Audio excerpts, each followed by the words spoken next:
Hola, ¿qué tal? Vamos a iniciar nuestra sesión del el tema de funciones. Y bueno, para empezar una función, pues en realidad es una relación, como las que hemos estado viendo, con una propiedad en particular. Entonces, eh, y es que para todo x en A existe un único y en B, tal que x, y está en la relación. Entonces, fíjense, aquí hay dos restricciones importantes que hacen la diferencia entre una función y una relación. Uno es que la primera es que para todo x en A existe un elemento en Y tal que x, y está en la relación. O sea, quiere decir que para que una relación de A cruz B sea función, su dominio tiene que ser todo A. Que eso es algo que en las relaciones no hay esa restricción.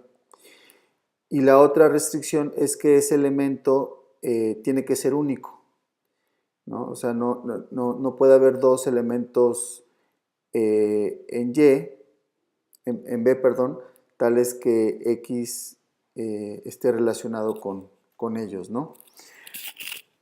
Entonces, y bueno, entonces esas dos condiciones hacen que R sea una función de A en B, y entonces la notación ya cambia un poquito, ¿no? Ya se utiliza esta. R es función de A en B.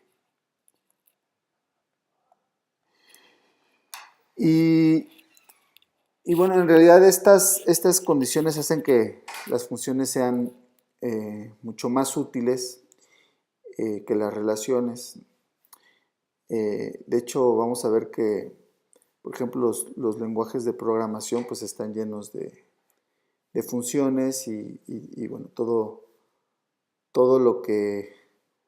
este, lo que se sistematiza, pues de alguna manera está basado en estas funciones, ¿no? Y básicamente es que pues, las funciones operan sobre todo su dominio y no son ambiguas, ¿no? Entonces esas condiciones hacen que las funciones sean tan importantes. Ya hemos estado viendo algunas funciones que son muy generales, ¿no? Entonces, por ejemplo, eh, hemos estado viendo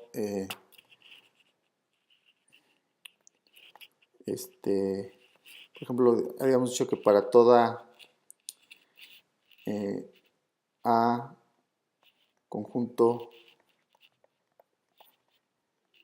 vamos a poner finito para no meternos en problemas ahorita con los cardinales. Entonces, para todo A conjunto finito, la cardinalidad de A, ¿no? Pues es un número natural, ¿no? Entonces, eso pues en sí nos define una función que va de una cosa que se llama la clase de los conjuntos finitos, ¿no? Que vamos a ponerle simplemente una C así garigoleada, en los números naturales. Eh, y bueno, esa función, pues ya hemos estado viendo su utilidad. Este, por ejemplo, otra función que también es muy útil este, y que se utiliza mucho en ciencia de datos es la función distancia. Entonces, para empezar, yo puedo pensar que tengo una,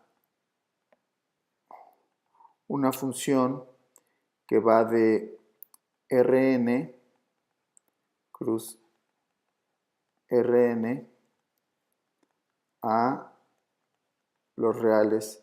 Le puedo poner aquí los reales positivos, que son básicamente los reales con signo positivo unión el 0, ¿no? Entonces, esa función que se suele, una manera de definir la distancia, como la distancia euclidiana, pues es simplemente la raíz cuadrada de la suma de las diferencias coordenada a coordenada. Esto lo vamos a ver un poquito más a detalle en las próximas sesiones, pero esta función, pues lo que me hace es medir la distancia, ¿no? Entonces, si yo le doy 2 puntos, aquí en este caso pues estamos en R2, entonces esta función agarra un par de puntos y calcula su distancia. Entonces esa función también va a ser muy útil en todo lo que viene. En general en ciencia de datos se utiliza mucho. Y fíjense, aquí es importante, ¿no?, darse cuenta cómo los dominios pues se van componiendo de distintas maneras. Aquí estoy usando para el dominio un producto cartesiano de dos productos cartesianos, ¿no?, que son R a la n, o sea, R, producto cartesiano, n veces consigo mismo. Entonces vamos a ver gráficamente cómo se ven las funciones, ¿okay? Entonces, tenemos nuestro ejemplo. Tenemos dos conjuntos, conjunto A y tenemos el conjunto C.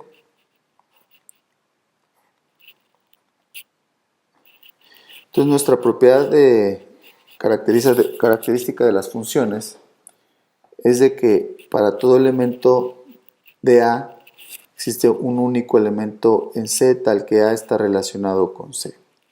¿Ok? Entonces eso quiere decir que de todo elemento de A salen flechas a C, pero solo una flecha, ¿no? Entonces eso pues es lo que estamos diciendo como función de A, en este caso AC. Bien, pero además esas funciones pues también pueden presentar cierto tipo de propiedades generales. Por ejemplo, podemos decir que f de a b es inyectiva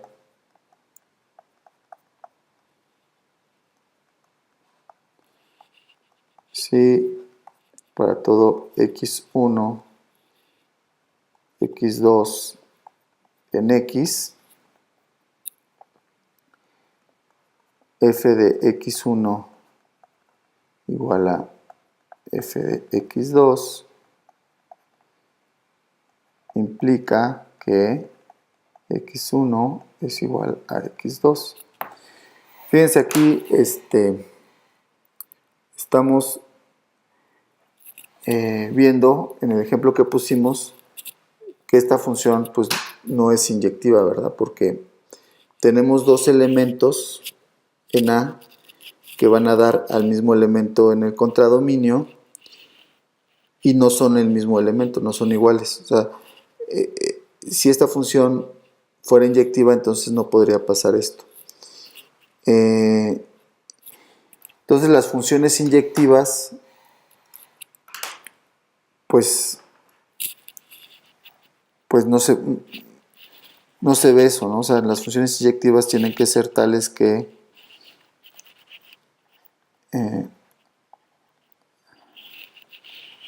pues en este caso tendríamos que tener otro elemento más, ¿no?, para que la función fuera inyectiva, ¿no? De hecho,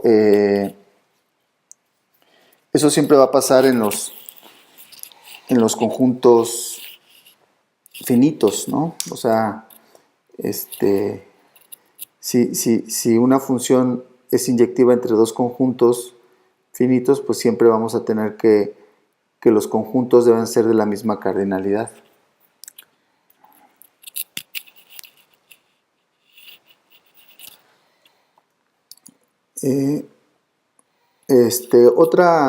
Otra característica que tienen las funciones, general que podemos observar en las funciones es la de ser suprayectiva.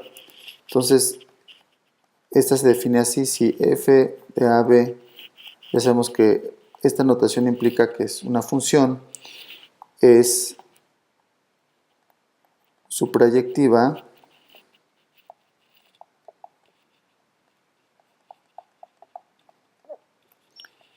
si para todo y en B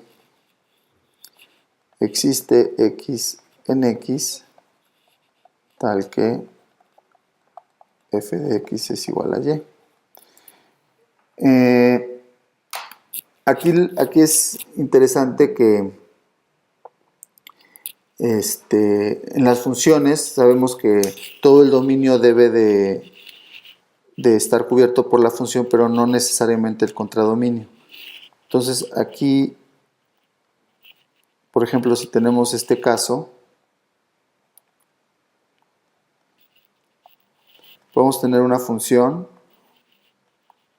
que mande todos los elementos del dominio a un solo elemento en el contradominio, y entonces en este caso el 2 se va a quedar solito, ¿no?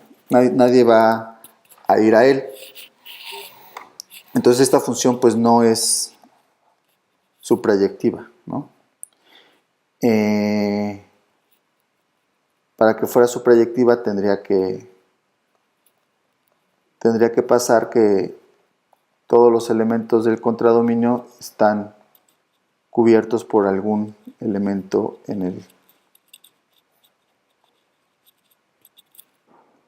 el codominio, en el dominio. Entonces, pues cuando estas dos propiedades se juntan, estamos hablando de una función biyectiva. Entonces, f de a b es biyectiva si es inyectiva y suprayectiva, ¿no?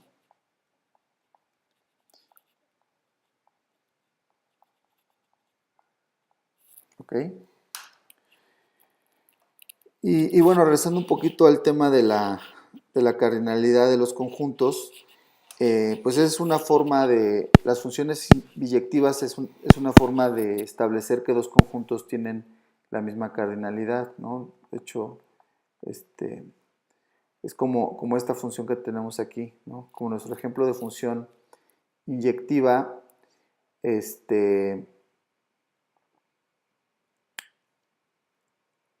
que veíamos que para que esta función fuera inyectiva, pues al menos tendríamos que tener el mismo número de elementos en B. Por ejemplo, podemos agregar aquí un elemento más, y entonces la función va a seguir siendo inyectiva, ¿no? Pero ya no va a ser suprayectiva.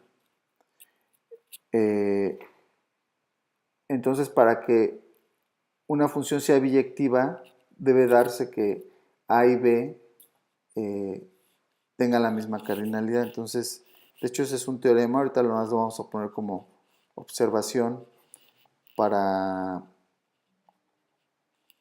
no tener que demostrarlo. Pero entonces, la observación es que si f de B es biyectiva,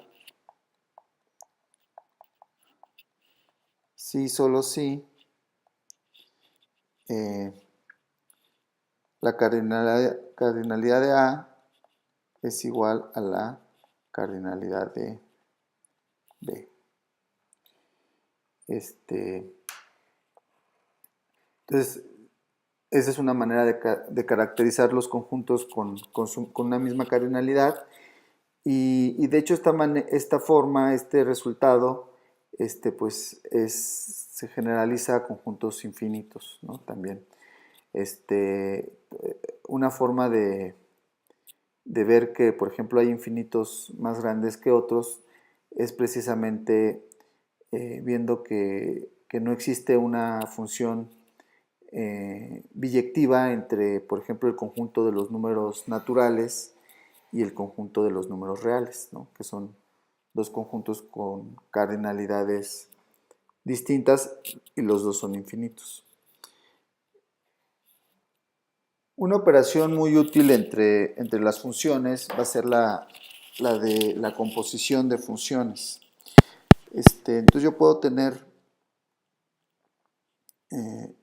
una función f de a b y otra función g de b a c. Y entonces puedo con estas dos funciones, puedo construir una nueva función que sea h de a c. ¿No? Entonces, de hecho, puedo pintar un diagramita, ¿no? más bonito. Puedo decir que A va de, perdón, F va de A a B y G va de B a C. Entonces, con esas dos, si las junto, pues puedo construir una función H que vaya de A a C. Y bueno, ¿y esa función H cómo se define? Entonces, fíjense, aquí no he andado mucho en el tema de la definición de las funciones, pero aquí es una buena momento para profundizar en esto. Ahorita he estado usando una notación, ¿no? Que es f de x, ¿no? ¿Eso qué es? Pues eso es el elemento, en este caso en B, que está relacionado con X, ¿no? El único elemento, ¿no? en B que está relacionado con X. Por eso puedo hablar de f de X, porque este elemento es único, ¿no? Dado que f es función. Entonces, este elemento que ya está en B, pues le puedo aplicar ahora G, ¿no? Que G es una función que toma elementos de B y los manda a C. Entonces ahora le puedo aplicar a ese elemento f de x, le puedo aplicar el elemento de la función g, entonces ahora va a estar en C. Y de esta manera es que voy a definir a h de x. Pero entonces fíjense, esta manera de definir a h de x implica que tanto f como g tienen que ser funciones. Y de hecho, pues lo podemos ver, ¿no? O sea, si existiera, entonces lo primero que tenemos que ver, para todo x en A, existe un único, vamos a ponerle z en C, tal que f de x es igual a z, ¿no? Eso es lo que tendríamos que poder verificar, ¿no? De hecho, lo podemos poner como con signos de interrogación. O sea, ¿es cierto eso? Entonces, pues, podemos verlo, ¿no? Entonces, podemos tomar un elemento x en A y entonces como f es función, sabemos que existe un único y en B tal que f de x es igual a y. Y entonces como este Y está en B, entonces existe, ¿no? Además, existe un único Z en C, tal que G de Y es igual a Z, ¿no? Pero bueno, Y es igual a f de x, ¿verdad? Por lo tanto, existe un único, este único viene de acá, existe un único Z en C,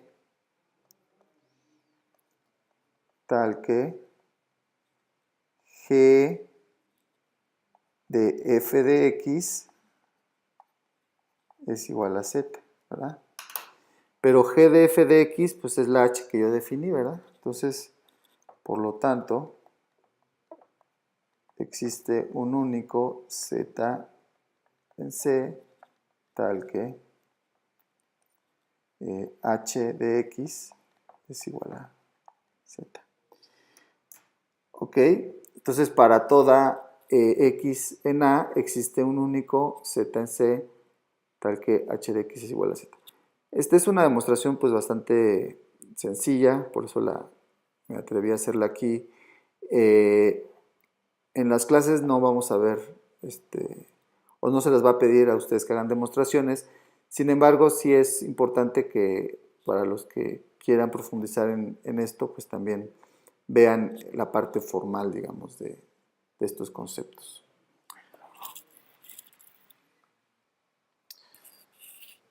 Bien. Vamos a ver cómo esto de las funciones se aplica o tiene su correlato en el lenguaje de programación. Como les había mencionado, el lenguaje de programación pues, están llenos de funciones. Y bueno, también facilita el que uno defina funciones, ¿no? Por ejemplo, aquí estoy definiendo una función bastante trivial, que es la función identidad. Esta función de identidad está definida siempre para todo conjunto y va del conjunto en sí mismo. Y simplemente para todo elemento X del conjunto me devuelve el mismo elemento X. Entonces, en Python las funciones se definen con esta estructura. El def, ¿no? Bueno, esto ya lo vieron en programación, se utiliza para definir funciones y el return para ver cuál es el resultado de la función después de aplicar algunas transformaciones. En este caso, como la función x la función es la identidad, pues entonces no hay ninguna transformación que aplique. Y fíjense aquí, la identidad, como les dije, se puede aplicar para cualquier cosa en particular. Por ejemplo, si defino el conjunto vacío, x igual al conjunto vacío, pues la función identidad aplicada al conjunto vacío va a ser precisamente el conjunto vacío. Por ejemplo, el lenguaje Python pues tiene funciones que ya están como preestablecidas. Por ejemplo, la función dir, ¿no? Que ya la hemos visto en algún momento, pero bueno, aquí lo quiero mencionar.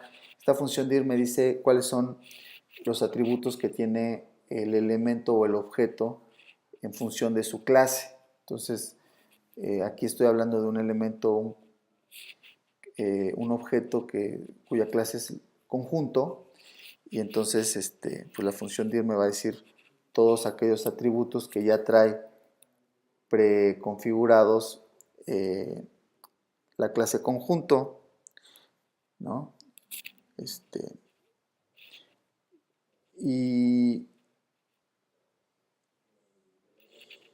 Y bueno, entonces esa función, ¿no? Del lenguaje de programación, pues lo que toma es un elemento, un objeto cualquiera, y el resultado es su conjunto de atributos. o funciones asociadas, ¿no? Unió sus funciones asociadas. Por ejemplo, aquí esta tiene una función que se llama len, ¿no? Que aquí lo podemos ver, len, que es la que hemos estado usando para la cardinalidad del conjunto. Aquí, como sabemos que el conjunto vacío pues tiene cardinalidad 0, pues es lo que nos da de resultado. Pero pues se podría confundir con otra que es otra que está definida aquí, que es size of, que si la calculamos nos dice que el conjunto vacío tiene un tamaño de 200, ¿no? Que no sabemos qué es, pero que si uno se va a la documentación, pues es el tamaño en memoria, ¿no? Que ocupa el conjunto vacío, o sea que pues, en realidad no está vacío, ¿verdad? Al menos aquí en el lenguaje, pues ocupa un cierto espacio en memoria. Si definimos otro nuevo conjunto, por ejemplo el conjunto A, pues nos podemos preguntar si el vacío es un subconjunto de A. Fíjense, esta es una función, esta de is subset, es una función que considera un conjunto, o sea, es una función que está asociada a un conjunto, pero que también considera otro conjunto. Entonces, en realidad es una función que considera parejas de conjuntos y su resultado, pues, es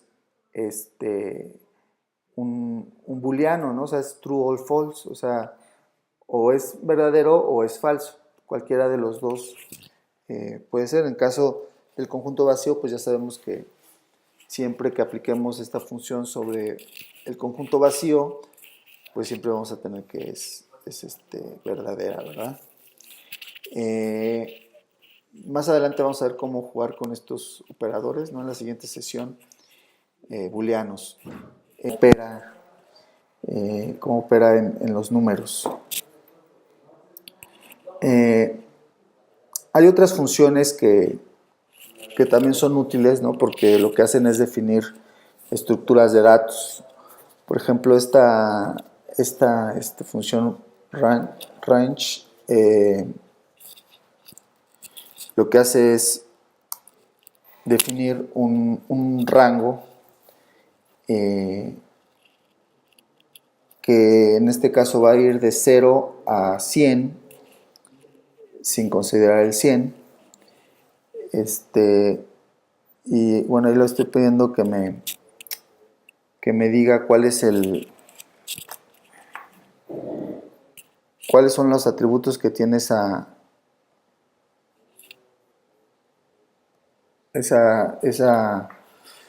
rango, ¿no? Entonces fíjense, no, realidad es un objeto pues muy distinto a lo que hemos estado viendo, ¿no? Porque digo, sí tiene algunas funciones comunes, como son todas estas, pero realmente los atributos propios pues son muy, muy pocos, ¿no? Tiene un contador, un índice, un momento de inicio, un paso y un paro, ¿no? Pero si yo quiero ver cómo es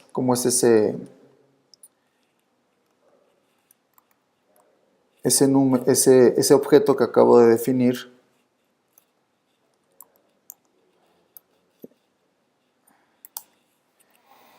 pues me dice que es un rango de 0 a 100, ¿no? O sea, no puedo ver que más allá de eso. Si yo quisiera ver cómo se ven en términos ya de números, pues entonces lo tengo que convertir en un arreglo usando NumPy. Entonces ahora sí ya veo cuáles son todos los valores que tiene ese rango.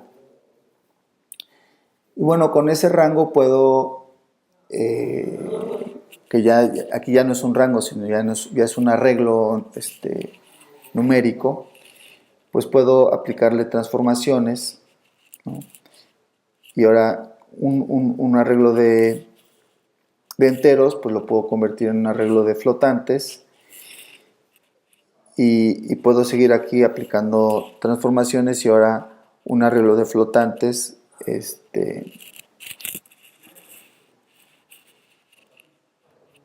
convertirlo en parejas de flotantes, ¿no? Y entonces pues ahí ya puedo empezar a graficar, ¿no? Entonces, por ejemplo, en la librería matplotlib hay una función que es plot. Y si yo le paso a esa función plot, le paso estos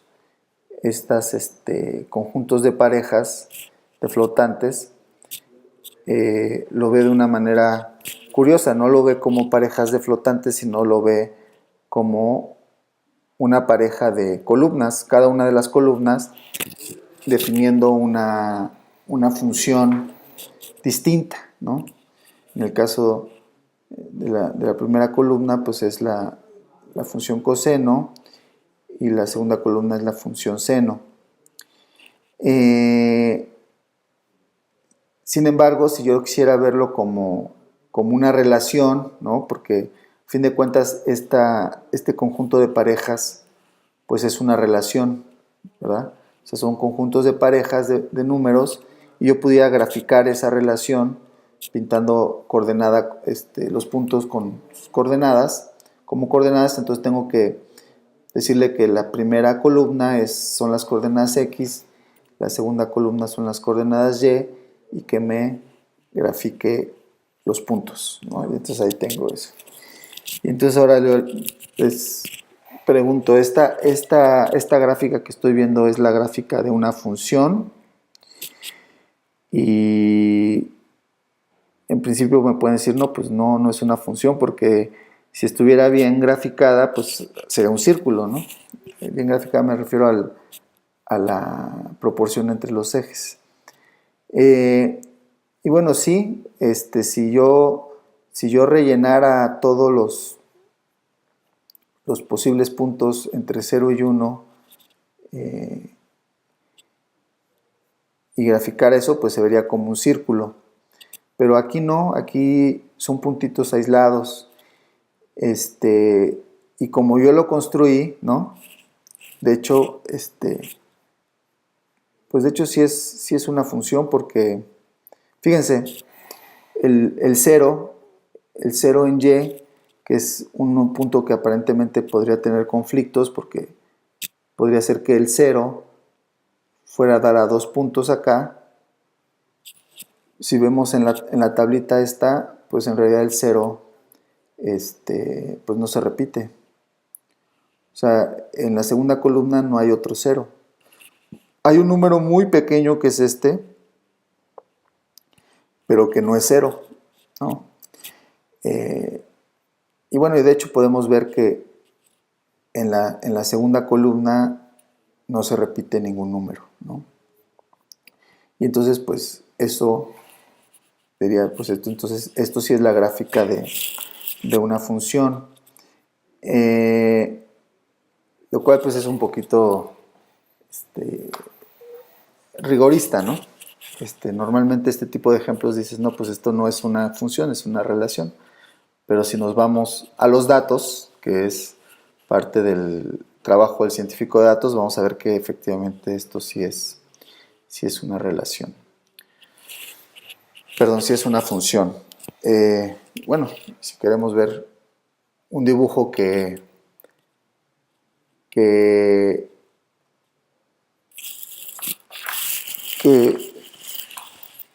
sea una función continua que pase por esos puntos, pues también la podemos hacer, ¿no?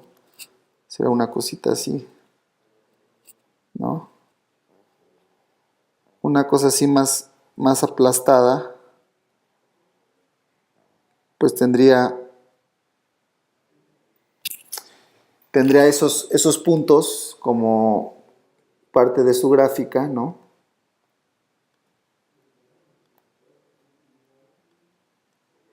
Esos puntitos serían los que estaría viendo, ¿verdad? Entonces, bueno, espero que les haya gustado el ejemplo y la sesión. Los ejercicios pues están al final del blog de notas. Y bueno, hasta la próxima.